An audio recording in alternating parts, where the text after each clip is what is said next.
The morning sun painted golden streaks across the calm water as David cast his fishing line from his small aluminum boat. He had been coming to this peaceful spot every Saturday for months now, enjoying the quiet hours before the world woke up. The lake was mirror smooth, reflecting the tall pine trees that surrounded it like a natural fence. It was the kind of morning that made all the stress of his week-long job at the manufacturing plant fade away. David adjusted his baseball cap and smiled as he felt a gentle tug on his line. At 53, these quiet moments had become more precious to him. His grandfather had taught him to fish on waters just like these when he was a boy, and every time he dropped a line, he felt that connection to family and simpler times. But his peace was about to be shattered. "Excuse me. Excuse me." The shrill voice cut through the morning calm like a knife through butter. David looked up to see a woman in her late 40s marching down the grassy slope toward the water's edge. She wore a pristine white tennis outfit that probably cost more than David made in a week, and her blonde hair was pulled back so tightly it looked painful. This was Linda Morrison, though David didn't know her name yet. What he could see was the fury written across her face and the way she pointed at his boat like it was some kind of crime scene. "You need to move that boat right now," Linda shouted, her voice echoing across the water. "This is private property and you are trespassing." David reeled in his line slowly, taking his time. He had dealt with angry people before, and he knew that staying calm usually worked better than matching their energy. "Good morning," he said politely. "Beautiful day for fishing, isn't it?" His calm response only seemed to make Linda angrier. Her face was turning red, and she planted her hands firmly on her hips. "Don't you good morning me. I asked you to move that boat immediately. This lake belongs to the Riverside Heights community, and we have a fishing tournament starting in 2 hours. "I understand you're upset," David said, keeping his voice level. "But I have every right to be here. I'm not causing any trouble, just enjoying a quiet morning on the water. Right? Right?" Linda's voice went up another octave. "What right could you possibly have? This is our community lake.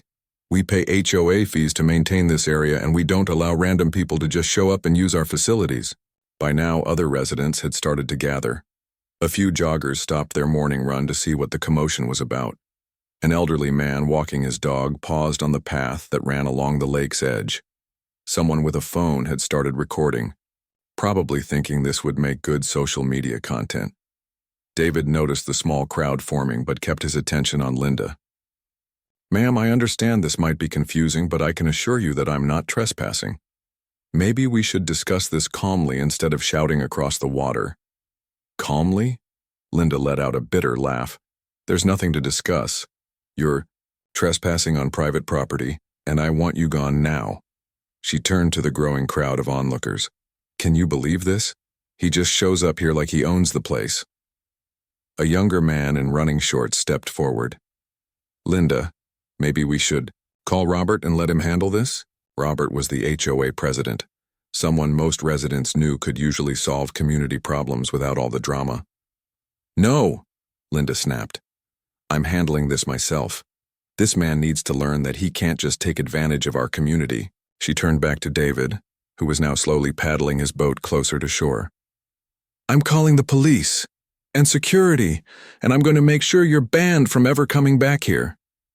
David reached the shallow water near the shore and stepped out of his boat, pulling it gently onto the sandy beach. He was a tall man with graying hair and kind eyes, wearing simple jeans and a faded work shirt.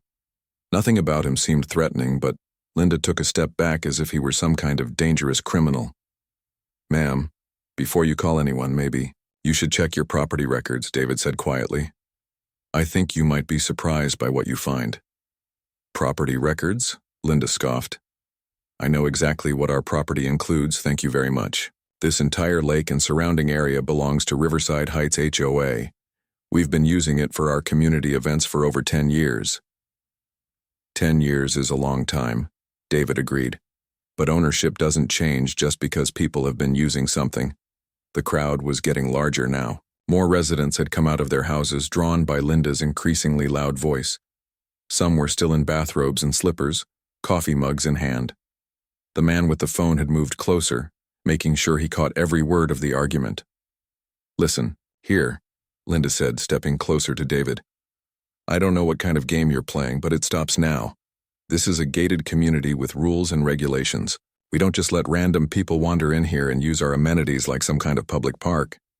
I completely understand wanting to protect your community, David said. That's important. But I think there might be some confusion about who actually owns what around here. There's no confusion, Linda practically shrieked. You're the one who's confused if you think you can just park your little boat here and act like you belong. An older woman in the crowd whispered to her neighbor, Maybe we should call Robert after all. This is getting out of hand. But Linda was on a roll now, fired up by the audience and convinced she was protecting her neighborhood from some kind of invasion. Do you have any idea how much we pay to live here? How much we invest in maintaining these facilities? People? Like you think you can just show up and take advantage of our hard work. David secured his boat and picked up his tackle box. I can see you care deeply about this place, that's admirable. But before this goes any further, I really think you should look into the actual ownership of this lake. I don't need to look into anything, Linda shot back. I know my rights, and right now my right is to have you removed from our property. She pulled out her phone and started dialing. Hello, police? I need someone here immediately. We have a trespasser at Riverside Heights who refuses to leave our private lake. David listened as Linda gave the dispatcher their location and described him as a hostile trespasser who was threatening community members. None of that was true, but he didn't interrupt. Sometimes people needed to learn things the hard way. When Linda finished her call, she looked at David with satisfaction. They'll be here in 15 minutes. I hope you're ready to explain to the officers why you think you can just take over our community property. I'll be happy to explain everything to them, David said calmly. In fact, I think everyone here might learn something interesting today. The crowd murmured among themselves. Some seemed uncomfortable with how aggressively Linda was handling the situation. Others were curious about David's confident responses. He didn't seem like someone who was worried about being arrested for trespassing. Linda crossed her arms and glared at him. We'll see how confident you are when they haul you away in handcuffs. David just smiled and sat down on a fallen log near the water's edge, his fishing rod still in hand. Ma'am, I think you might want to make another phone call before those officers arrive. Maybe to someone who can explain the property boundaries around here. But Linda was too angry to listen to advice, especially from the man she was convinced was trying to steal from her community. She spent the next few minutes pacing back and forth, muttering about property rights and community standards while the crowd waited to see what would happen next. What none of them knew was that David's calm confidence came from a very simple fact. He wasn't just fishing on the lake. He owned it. When the police officers arrived 20 minutes later, Linda rushed toward their patrol car like she was greeting long-lost relatives. Officer Martinez and Officer Thompson had seen situations like this before in gated communities, where neighbors got into heated disputes over property lines and community rules. Officers, thank goodness you're here, Linda exclaimed, pointing dramatically toward David, who was still sitting peacefully on the log. That man has been trespassing on our private lake all morning and he absolutely refuses to leave. Officer Martinez, a patient woman in her 30s who had been patrolling this area for 5 years, walked over to David first. Good morning, sir. We got a call about a property dispute. Can you tell me what's happening here? David stood up respectfully and pulled out his wallet. Good morning, officer. I'm David Johnson, and I was just doing some fishing this morning when this lady asked me to leave. I tried to explain that I have every right to be here, but she insisted on calling you folks. Right to be here? Linda interrupted loudly. He keeps saying that, but this is clearly marked as Riverside Heights community property. We've had exclusive use of this lake for over a decade. Officer Thompson examined David's identification, while Officer Martinez looked around the area. Mr. Johnson, do you live in this community? No, ma'am, I don't. I live about 15 minutes away in Oakwood. But I do have legal rights to fish this lake. Legal rights? Linda laughed harshly. What legal rights could he possibly have? This isn't a public lake. It's part of our private community. Officer Martinez had dealt with Linda Morrison before. The woman had called about everything from neighbors parking too close to her driveway to complaints about children playing too loudly in the community park. Mrs. Morrison, has your HOA actually verified the property boundaries recently? Verified? Linda looked confused by the question. Of course we know our boundaries. This entire area has been part of Riverside Heights since the community was built 15 years ago. Actually, David said quietly, I think you might want to check the county records on that. I'd be happy to provide the exact property information if it would help clear this up. Officer Thompson exchanged glances with his partner. In their experience, people who were trespassing didn't usually offer to provide property information to police officers. Mr. Johnson, do you have documentation of these fishing rights you mentioned? I do, but not with me right now. However, the information is all on file at the county clerk's office. The property has been in my family for decades. Linda's face was getting red again. Family property? That's impossible. Our HOA board would know if there was private property inside our community boundaries. Ma'am, Officer Martinez said diplomatically, property ownership can be complicated, especially when communities are built around existing private land. We see this more often than you'd think. But we've been using this lake for community events for years, Linda protested. Our fishing club holds tournaments here every month. We even built that dock over there. She pointed to a small wooden dock that extended about 10 feet into the water. David looked at the dock with interest. That's a nice dock. When was it built? 3 years ago, Linda said proudly. The HOA spent $8,000 on it for our community use. $8,000, David repeated thoughtfully. That's a significant investment. Officer Thompson was starting to get a clearer picture of the situation. Mrs. Morrison, I think the best way to resolve this is for your HOA to verify the property boundaries before we proceed. This seems like a civil matter that needs to be settled with proper documentation. Civil matter? Linda's voice was rising again. He's trespassing. Isn't trespassing a crime?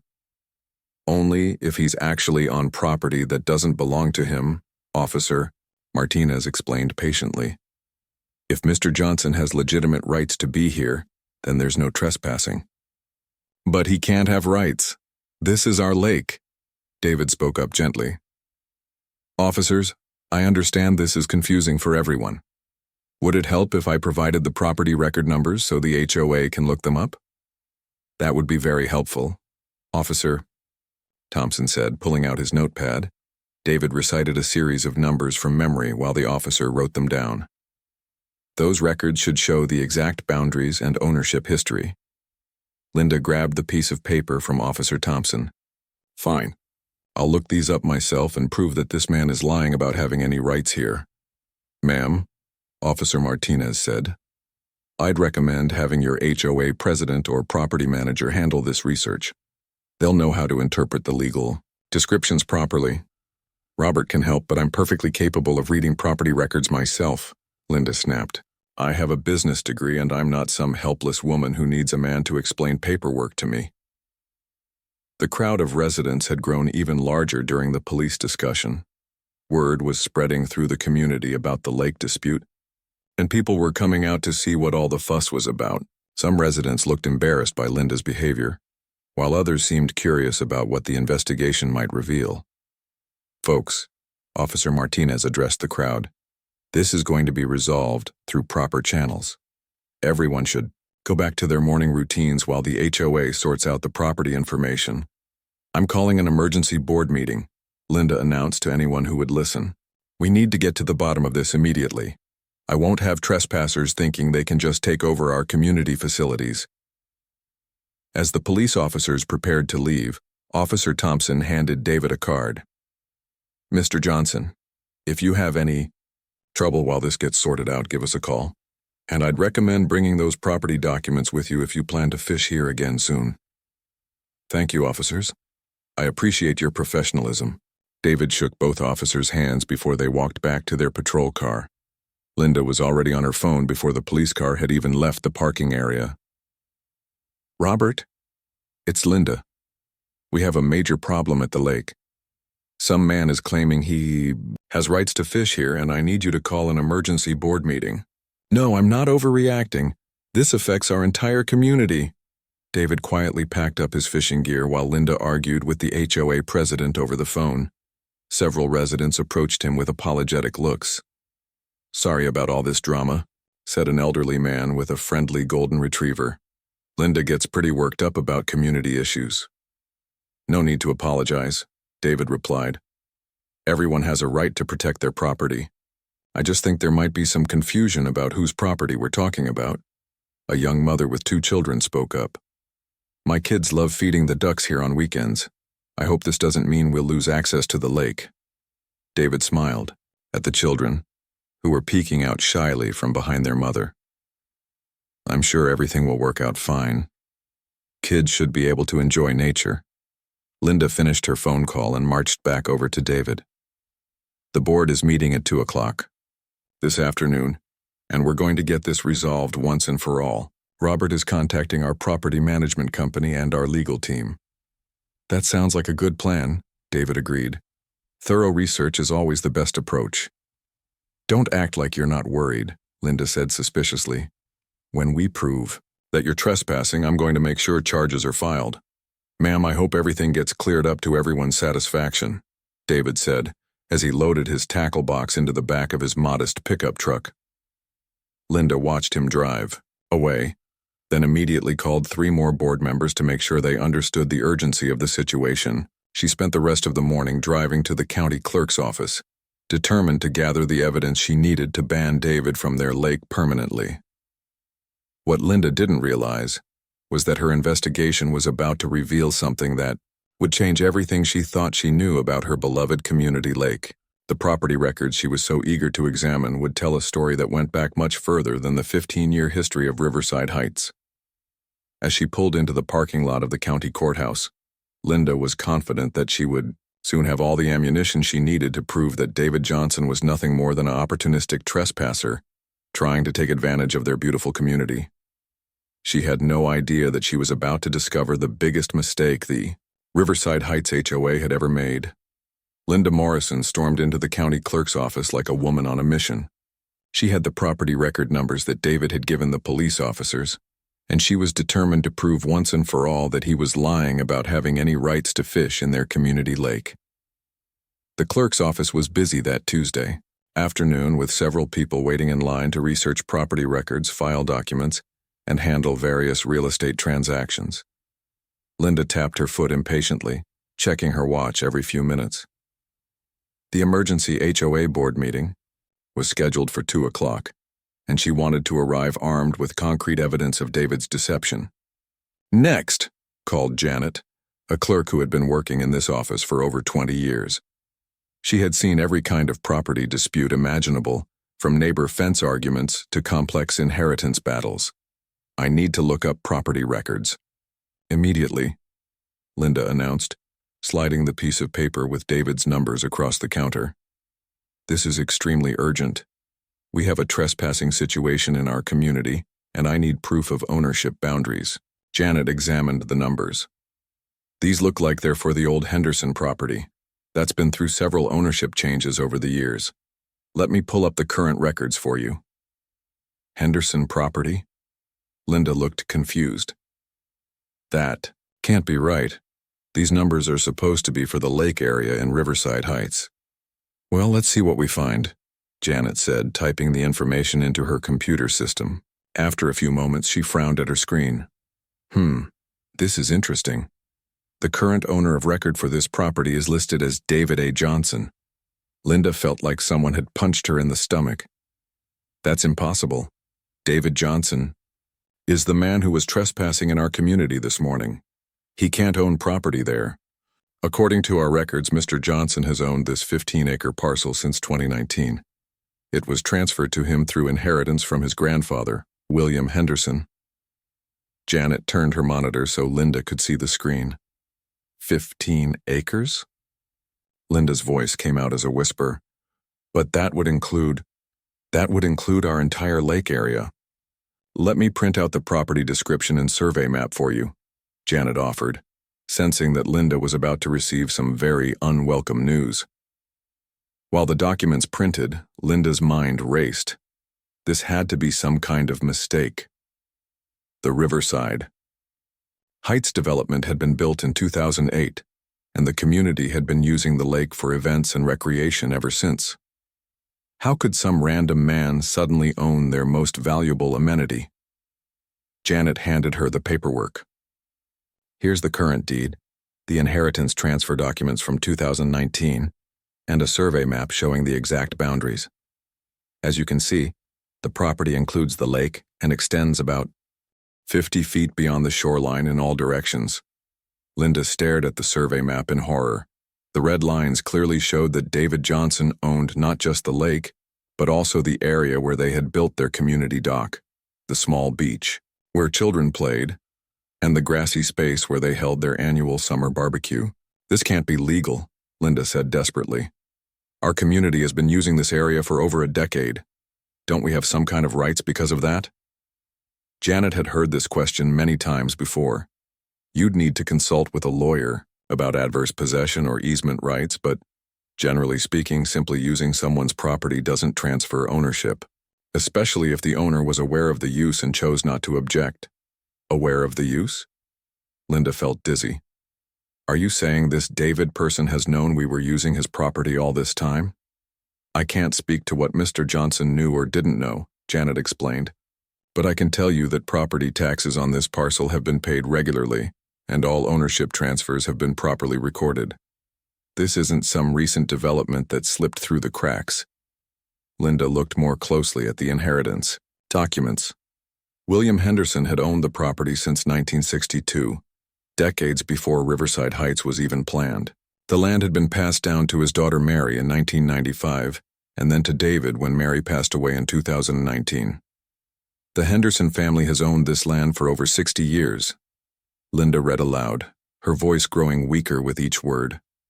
That's correct, Janet confirmed.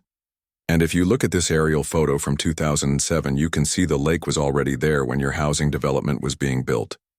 The developers would have known about the private ownership. Linda studied the aerial photo. With growing panic, sure enough, the lake was clearly visible, surrounded by undeveloped forest while construction equipment and partially built houses dotted the area that would become Riverside Heights. But our HOA has been maintaining the lake, Linda protested. We've spent thousands of dollars on landscaping around the shoreline and building that dock. That's unfortunate, Janet said sympathetically. But making improvements to someone else's property doesn't give you ownership rights. In fact, legally speaking, those improvements belong to Mr. Johnson now. Linda felt like the room was spinning. Every assumption she had made that morning was crumbling before her eyes.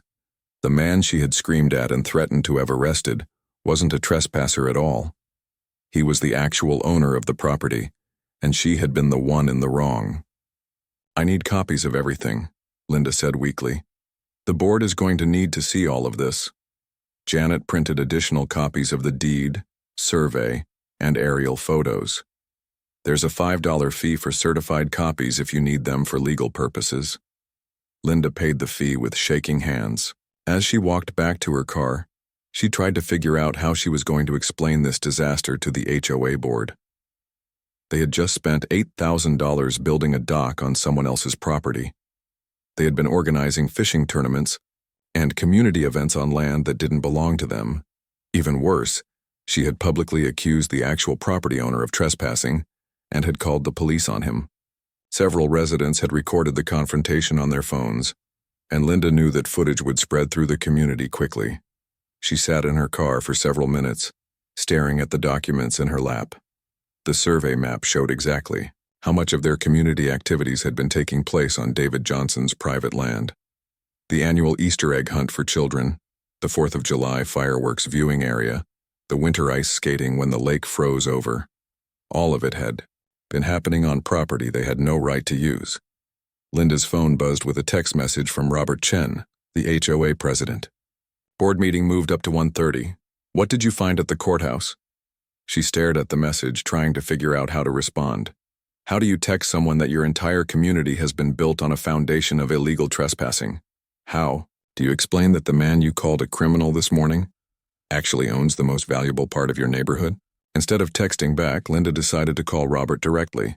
She needed to hear his voice when she delivered this devastating news. "Robert, it's Linda. I'm leaving the courthouse now and we have a serious problem." "How serious?" Robert asked. "Did you find evidence that the guy was lying about his fishing rights?" Linda took a deep breath. "Robert, David Johnson owns the lake. He owns the entire lake and the land around it. Our community has been trespassing on his property for over 10 years. The silence on the other end of the phone stretched for what felt like an eternity. "Linda, that's not possible. Our property management company would have known about any private ownership within our community boundaries." "I have the deeds right here," Linda said, her voice barely above a whisper. "His grandfather owned the land since 1962. David inherited it in 2019. We've been using his property without permission this entire time." "Jesus Christ," Robert muttered. "Do you realize what this means? The dock, the tournaments, the insurance liability for community events?" "It gets worse," Linda continued. "I called him a trespasser in front of half the neighborhood this morning. I threatened to have him arrested, and people were recording the whole thing." Robert was quiet for a long moment, probably calculating the legal and financial implications of Linda's discovery. "Get back here immediately. We need to call an emergency meeting with our legal team before we do anything else." Linda started her car and began the drive back to Riverside Heights, dreading every mile. She had always prided herself on being a community advocate, someone who stood up for neighborhood values and property rights. Now she realized she had been the one violating property rights all along. As she pulled into her driveway, Linda saw several neighbors talking in small groups. Along the street, word of the morning's confrontation had obviously spread, and people were curious about what the HOA investigation had revealed. Linda hurried into her house without making eye contact with anyone. She needed to prepare for what would undoubtedly be the most humiliating board meeting in Riverside Heights history. What she didn't know was that David Johnson was also preparing for an important meeting. He had spent the afternoon consulting with his own lawyer about his options, and he had some decisions to make about how to handle the community that had been using his family's land without permission for over a decade. The Riverside Heights Community Center had never seen a crowd quite like this. Word had spread throughout the neighborhood about the emergency HOA board meeting, and nearly every resident wanted to hear what Linda Morrison had discovered at the courthouse. The main meeting room was packed beyond capacity, with people standing along the walls and spilling out into the hallway. Robert Chen, the HOA president, sat at the head table looking like a man who had aged 10 years in the past 4 hours. Beside him, Linda Morrison stared down at her hands, unable to make eye contact with any of the residents who had gathered. The other board members whispered nervously among themselves, still trying to process the bombshell information that Linda had delivered earlier. At exactly 6 o'clock, Robert called the meeting to order. "Ladies and gentlemen, thank you all for coming on such short notice. As many of you know, we had an incident at the lake this morning that has led to some unexpected developments." A murmur ran through the crowd. Everyone had heard different versions of Linda's confrontation with the mysterious fisherman, and speculation had been running wild all day. "Before we begin," Robert continued, "I want to introduce our guest speaker for this evening. Mr. David Johnson has agreed to join us to discuss the situation regarding our community lake." The room fell silent as David walked through the crowd toward the front of the room. He wore a simple button-down shirt and khakis, carrying a leather folder under his arm. Many residents recognized him as the man from Linda's morning confrontation, but seeing him in this context made everything feel more serious and official. David took his place at the podium and looked out at the sea of concerned faces. "Good evening, everyone. I know this situation has been confusing for everyone involved, and I appreciate the opportunity to clear things up." "Just tell us who you are and what you want," called out Tom Wilson from the back of the room. Tom was one of Linda's fishing club buddies and had been particularly vocal about defending the community's rights to the lake. "My name is David Johnson, and I'm here because there seems to be some confusion about the ownership of the lake where I was fishing this morning." David opened his folder and pulled out several documents. "I've brought copies of property deeds, Surveys and other legal papers that I think will help explain the situation. Linda finally looked up, her face pale and drawn. She knew what was coming, but hearing it in front of the entire community was going to be 1,000 times worse than discovering it alone at the courthouse. David projected the first document onto the screen behind him using the community center's equipment. It was a survey map showing clear property boundaries. This survey was completed in 2018, but it reflects ownership that goes back much further. The red line shows the boundaries of my property, which includes the entire lake and approximately 50 feet of surrounding land. A wave of shocked murmurs swept through the room. Residents leaned forward in their chairs, trying to understand what they were seeing. "That can't be right," someone called out. "Our community has been using that lake since Riverside Heights was built." David nodded sympathetically. "I understand this is surprising news. Let me show you the ownership history." He clicked to the next slide, which showed a chain of property transfers going back decades. My grandfather, William Henderson, purchased this land in 1962.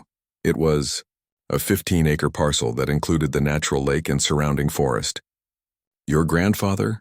asked Helen Martinez, an elderly resident who had been one of the first people to move to Riverside Heights. "I've lived here for 12 years, and I've never heard of any Henderson family owning property in our community." "That's because the property was never part of your community," David explained gently. "When the Riverside Heights development was planned in 2006, my grandfather's land was already privately owned. The developers built around our property, but they never purchased it."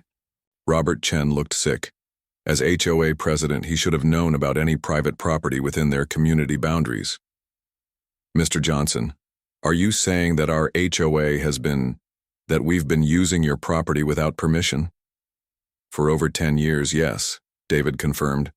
"But I want everyone to understand that this wasn't intentional trespassing. My grandfather was aware that the community was using the lake, and he chose not to object. When my mother inherited the property in 1995, she continued to allow the community access." Linda finally found her voice. "If your family knew we were using the lake, why didn't anyone ever contact our HOA? Why let us spend money on improvements and organize events if we didn't have permission?" David's expression softened. "That's a fair question. My grandfather believed in being a good neighbor. He saw families enjoying the lake, children learning to fish, and community events bringing people together. He didn't want to disrupt that happiness over property lines." "But you're disrupting it now," Tom Wilson said accusingly. "You showed up this morning and started demanding rights you never exercised before." "Actually," David replied calmly, "I never demanded anything this morning. I was simply fishing on my own property when Mrs. Morrison asked me to leave. I tried to explain that I had a right to be there, but the situation escalated quickly." The room turned to look at Linda, who seemed to shrink further into her chair. Several residents who had witnessed the morning confrontation exchanged knowing glances. David continued, "I inherited this property when my mother passed away in 2019. For the past 4 years, I've continued to allow community use of the lake, just as my family always had. I've been fishing there quietly on Saturday mornings for months without any problems." "So why is this an issue now?" Robert asked, though he suspected he already knew the answer. "Because this morning I was accused of being a trespasser and threatened with arrest for using my own property," David said matter-of-factly. "Mrs. Morrison called the police and demanded that I be banned from the lake permanently. That changed the nature of our arrangement." The weight of his words settled over the room like a heavy blanket. Everyone understood now that Linda's aggressive confrontation had destroyed a decades-old informal agreement that had benefited the entire community. "Mr. Johnson," Robert said, "carefully, what are your intentions regarding the lake moving forward?" David looked around the room at all the worried faces. "That's what I came here to discuss. Legally, I have the right to restrict access to my property immediately. The dock that was built 3 years ago, the landscaping improvements, the designated fishing areas, all of that was done on my land without my permission." "But surely we can work something out," Helen Martinez said hopefully. "Our families have been enjoying that lake for over a decade. Our children learned to swim there. We've had birthday parties and community celebrations. I understand how important the lake has been to your community." David said, "and I want to be fair to everyone involved. But I also need to protect my own interests and liability." "Liability?" Robert asked, his voice tight with concern. "As the property owner, I'm responsible for anything that happens on my land. If someone gets hurt during one of your community events, if a child has an accident near the water, if there's property damage during a fishing tournament, I could be held legally and financially responsible." The room fell silent as residents realized the implications. Their HOA insurance probably didn't cover accidents on property they didn't actually own.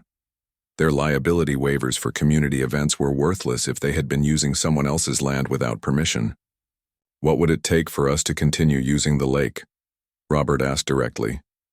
David considered the question carefully. "That would require formal legal agreements, proper insurance coverage, and probably compensation for the use of my property. It's not impossible, but it would be complicated and expensive." "How expensive?" Tom Wilson asked. "I haven't had time to research fair market rates for recreational land use, but we're talking about 15 acres of waterfront property in a desirable area. The annual fee would likely be substantial." Linda finally spoke up, her voice barely audible. "This is all my fault. If I hadn't confronted you this morning, maybe we could have continued the way things were." David looked at her with surprising kindness. "Mrs. Morrison, you were trying to protect your community. I don't fault you for that. But actions have consequences, and this situation has forced us all to address some issues that probably should have been resolved years ago." Robert Chen rubbed his temples, feeling the weight of the HOA's predicament. "Mr. Johnson, do we have any time to explore options, or do you need an immediate decision about lake access?" "I'm not interested in punishing anyone," David said, "but I am going to need to restrict access while we figure out the best path forward. Starting tomorrow, the lake will be posted as private property.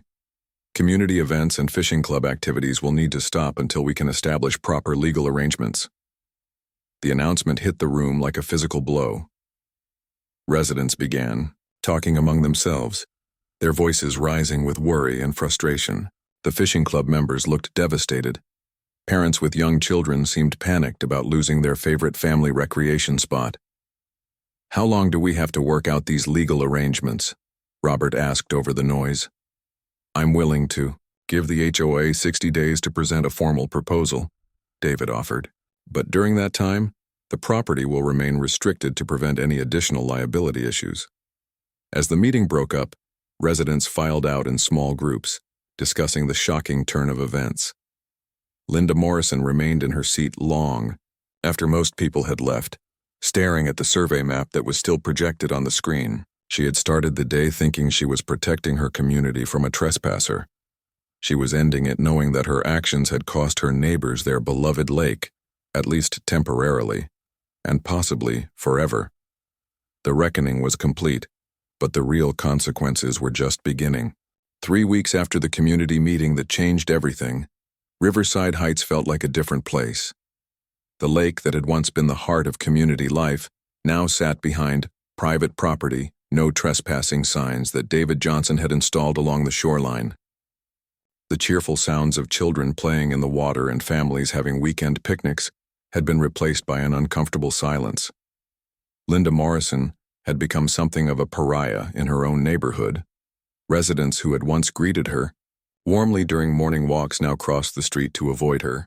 The weekly fishing club that she had helped organize for 5 years had disbanded completely, with several members openly blaming her for their loss of access to the lake. Linda ruined it for everyone, Tom Wilson told anyone who would listen. If she hadn't been so aggressive with that poor man, we might still have our lake. The comment stung because Linda knew it was true. David Johnson had made it clear during the community meeting that his family had allowed lake access for decades without any problems. It was only after her confrontational approach that he had been forced to protect his legal interests by restricting access.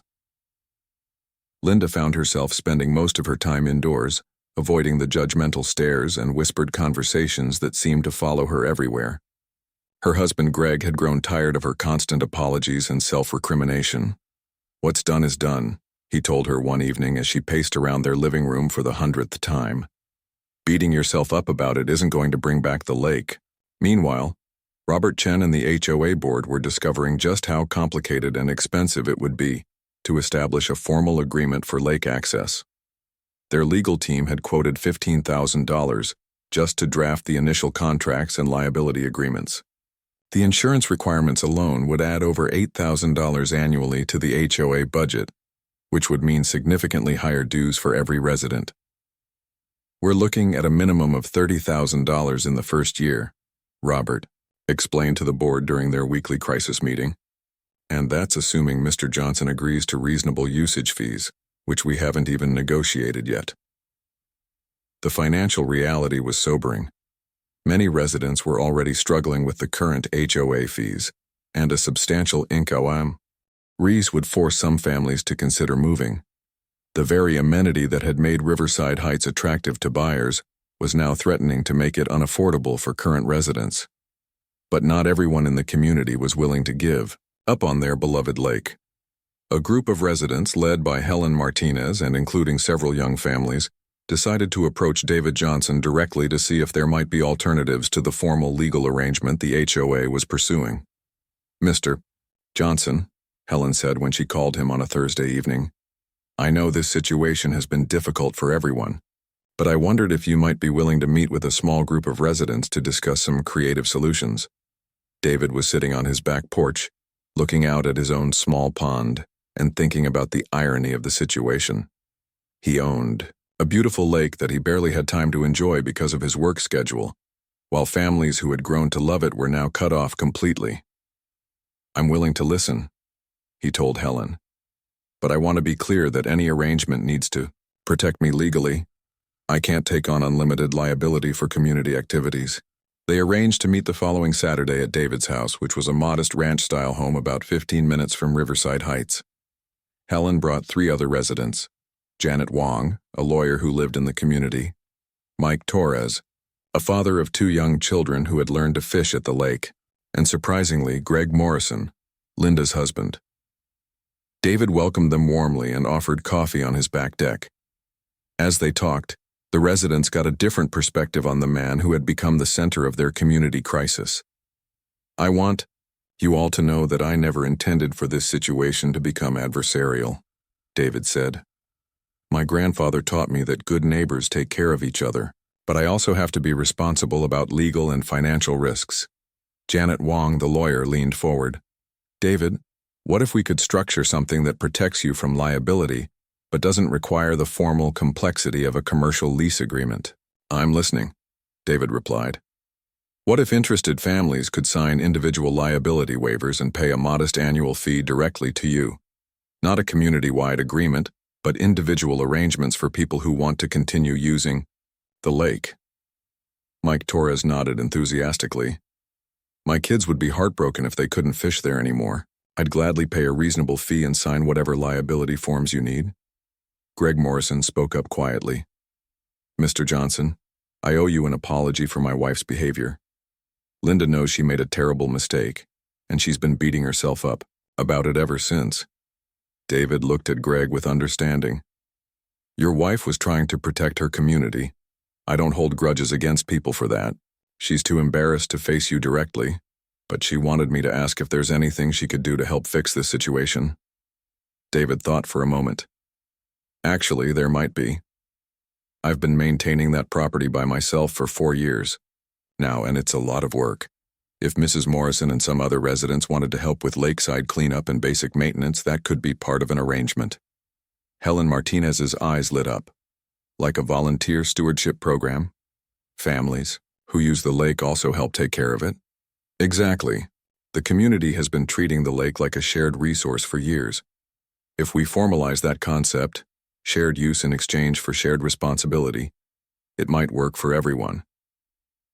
Over the next hour, they sketched out a framework that was much simpler and more affordable than the HOA's proposed legal arrangement.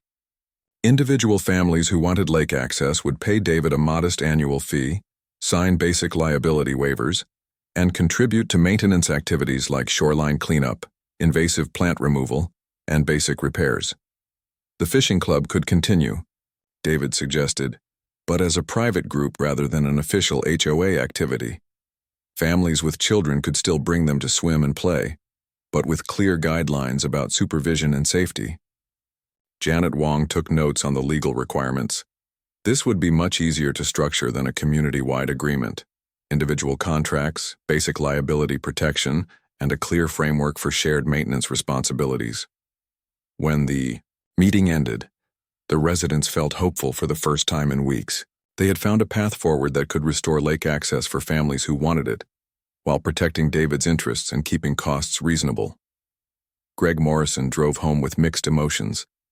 He was excited about the possibility of lake access returning, but he knew Linda would be devastated to learn that a solution had been found without her involvement. She had been the most vocal advocate for community lake rights, and now she was too ashamed to participate in saving what she had lost. That evening, Greg sat down with Linda in their living room. "Honey, I met with David Johnson today, along with Helen and a few others." Linda looked up from the book she was pretending to read. "And? He's willing to work out individual arrangements for families who want to continue using the lake. It would be much more affordable than what the HOA was proposing, and it could start as early as next month." Linda closed her book, tears forming in her eyes. "That's wonderful news for everyone." He also mentioned that he could use help with property maintenance, volunteers to help with cleanup and basic care of the lake area. "Volunteers?" Linda repeated softly. "Linda, this could be your chance to be part of the solution instead of dwelling on the problem you created." She looked at her husband, understanding what he was suggesting. "You think I should volunteer to help maintain the property of the man I called a trespasser? I think David Johnson is a good man who's trying to find a way to make everyone happy. And I think you're a good woman who made a mistake and wants to make it right." The next morning, Linda Morrison did something that took more courage than confronting a supposed trespasser. She drove to David Johnson's house and knocked on his front door. When David answered, Linda took a deep breath. "Mr. Johnson, my name is Linda Morrison. I'm the reason you had to restrict access to your lake." David smiled gently. "Mrs. Morrison, I wondered when we might have a proper conversation. I came to apologize and to ask if you would let me help fix what I broke." David invited her in for coffee, and they talked for over an hour about community, responsibility, and second chances. By the time Linda left, she had signed up to be the coordinator for the Lake Maintenance Volunteer Program. Within 2 months, over 20 families had signed individual agreements with David for lake access. The volunteer maintenance program had restored the shoreline to better condition than it had been in years. Children were back to swimming and fishing, though now with a deeper appreciation for the privilege of using someone else's property.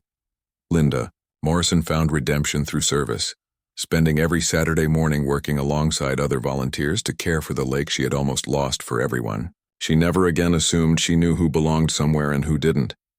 And David Johnson discovered that sometimes the best way to protect your property is to share it with people who understand its value. His grandfather would have been proud of the solution that brought neighbors together instead of driving them apart. The lake was no longer just a community amenity. It had become something better, a place where people learned about respect, responsibility, and the true meaning of good neighbors.